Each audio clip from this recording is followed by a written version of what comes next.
Bismillahirrahmanirrahim. Assalamualaikum warahmatullahi wabarakatuh. Alhamdulillah. Wassalatu wassalamu ala rasulillah habibina wa syafi'ina wa qurrati a'yunina wa maulana Muhammad sallallahu alaihi wasallam wa ala alihi wa ashabihi wa tabi'ina lahum bi ihsanin ila yaumiddin, amma ba'd. Pemirsa yang dimuliakan oleh Allah Subhanahu wa taala, kembali lagi bersama kami dalam program Untian Kata Mutiara,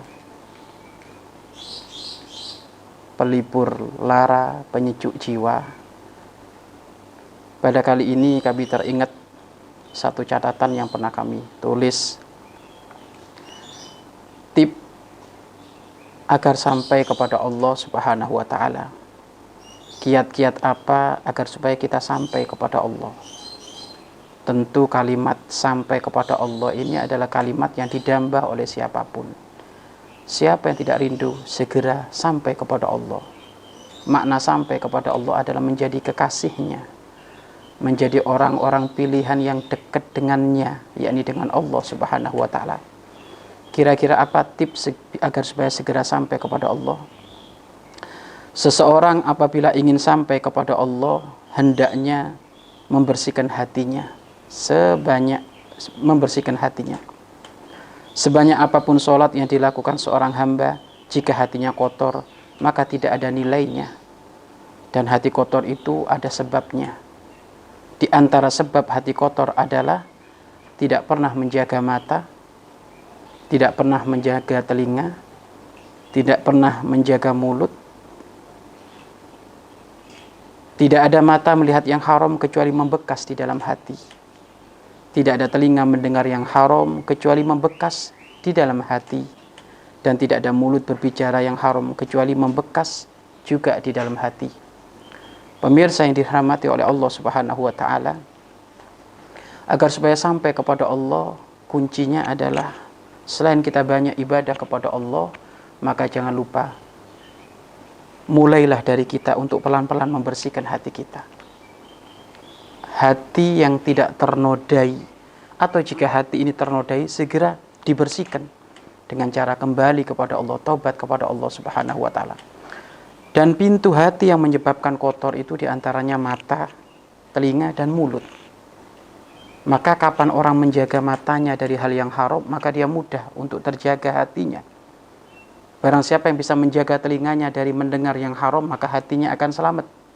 Barang siapa yang bisa menjaga mulutnya dari yang haram, maka juga hatinya bisa selamat. Maka fokuslah seorang hamba itu bukan hanya memperbanyak ibadah, akan tapi lebih fokus lagi untuk menata hati. Jangan ada dendam, jangan ada dengki, jangan ada sombong, jangan ada riak. Kemaksiatan dohir harus kita jaga sekuat tenaga, karena hal ini sangat mempengaruhi urusan hati kita. Loh, kalau sudah hati itu kotor, maka mulut mudah menggunjing, mudah jelek prasangka, melihat kebaikan seseorang tidak akan bisa. Yang ada adalah kesalahan, kejelekan, karena hatinya yang kotor. Maka hati yang kotor tidak akan sampai kepada Allah. Yang sampai kepada Allah adalah qalbun salim, hati yang selamat. Hati yang selamat adalah hati yang tidak ada dendam, tidak ada dengki, tidak ada jelek prasangka, tidak ada suudzon, tidak ada sombong. Itu hati para ulama. Sehingga disebutkan di dalam sebuah hadis, inna abdala ummati la yadkhulunal jannata bi kasrati salatin wala siyamin walakin yadkhulunal jannata bi salamatis sudur. Sesungguhnya pemimpin dari para kekasihku, yakni wali abdal. Wali abdal itu pemimpin dari para wali. Pemimpin dari para wali, mereka masuk surga bukan karena mereka banyak sholatnya, bukan karena mereka banyak puasanya. Tapi ingat, jangan beranggapan bahwasanya para kekasih Allah malas ibadah. Oh enggak, ibadahnya sangat full, ibadahnya sangat semangat. Akan tetapi yang menjadikan kekasih Allah masuk surga bukan karena sholatnya, bukan karena banyak puasa. Akan tetapi yang menjadikan para kekasih Allah masuk surga adalah salamatus sudur, hati yang selamat, hati yang bersih dari kotoran-kotoran hati, dari penyakit-penyakit hati. Pemirsa yang dirahmati oleh Allah Subhanahu wa taala, maka biasakan di dalam kita ibadah kepada Allah itu dibagi menjadi 3. 1, memperbanyak kita membaca Al-Quran, memperbanyak kita sujud, memperbanyak kita ruku. 2, banyaklah saat itu kita mengadu kepada Allah Subhanahu wa taala, merenung kepada Allah. Lah ini merenung ini penting. Merenung kepada Allah Subhanahu wa taala. Tafakkur, bagaimana hatiku tadi aku sempat seudon sama orang, bagaimana hatiku tadi aku sempat dendam sama orang. Lah ini penting, ini akan menjadikan kualitas ibadah kita itu bermutu. Kemudian yang terakhir adalah berdoa.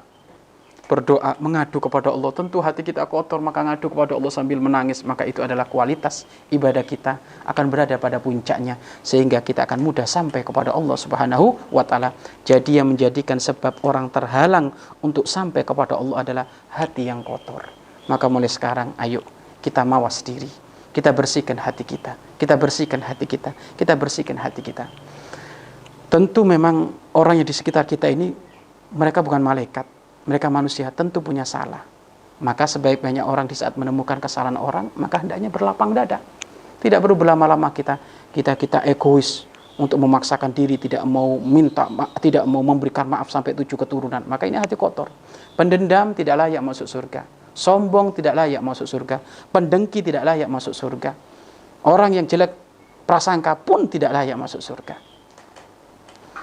Maka ini termasuk adalah semuanya wilayah-wilayah hati. Mudah-mudahan Allah membimbing hati kita untuk menjadi hati yang lembut.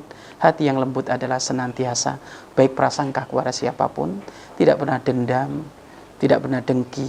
Yang ada adalah saling mencintai karena Allah Subhanahu wa taala. Wallahu a'lam bishawab.